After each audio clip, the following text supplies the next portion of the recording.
We start, though, with the COVID-19 situation here. South Korea is expected to report more than 4,000 new infections again on this Thursday. But on a positive note, the nation's very first shipment of COVID-19 pills are set to arrive in the country in a couple of hours.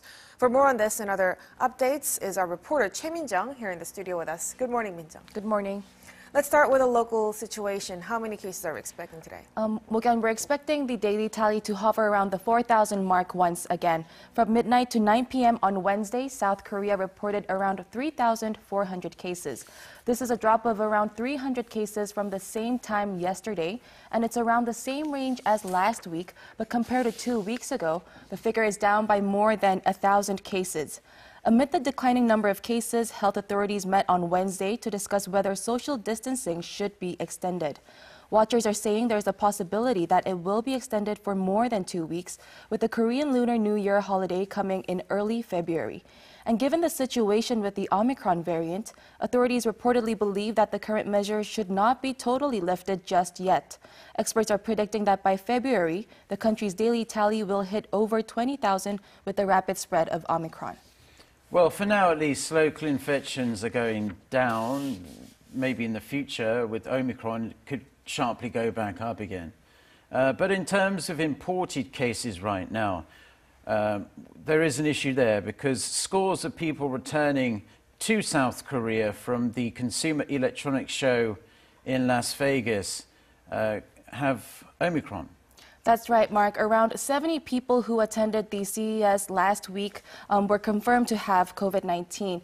Considering the number of people expected to enter the country and with investigations still underway, authorities say the number of CES-related cases is highly likely to increase.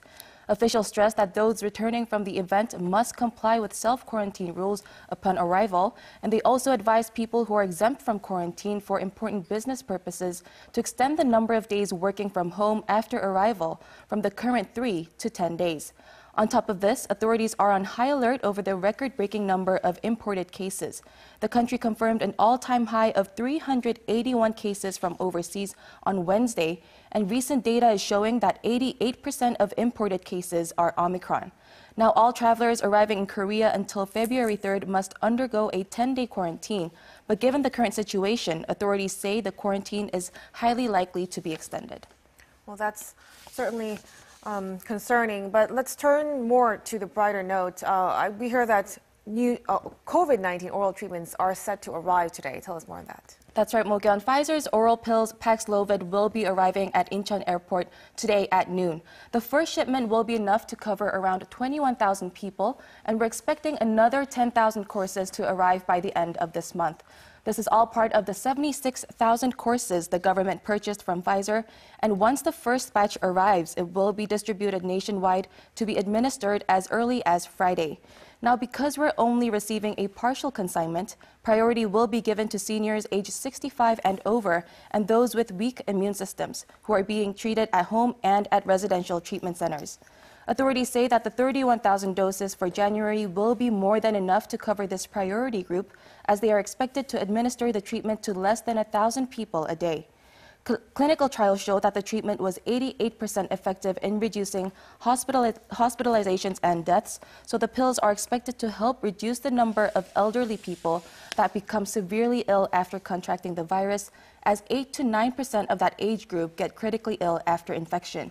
And because the pills are made to stop the virus from replicating inside the body, officials are expecting them to be effective against variants like Omicron as well. Now, on the vaccine front, another vaccine was approved by South Korean health authorities on Wednesday. That's right, Mark. South Korea granted approval for vaccines developed by U.S. drug maker Novavax. The vaccine has become the fifth to be given the green light by the country's drug agency after those developed by AstraZeneca, Pfizer, Janssen, and Moderna. The vaccine has shown to be around 90% effective in clinical trials, and because it uses a more conventional technology compared to mRNA vaccines, watchers say there are fewer concerns about side effects. Authorities are planning to offer the vaccine to those who are yet to be vaccinated, possibly starting in February. And the vaccine is expected to become a new option for people who are hesitant about getting vaccinated due to fears over side effects. All right, Min-jung, as always, thank you so much for your report. We'll talk to you again tomorrow. Thank you.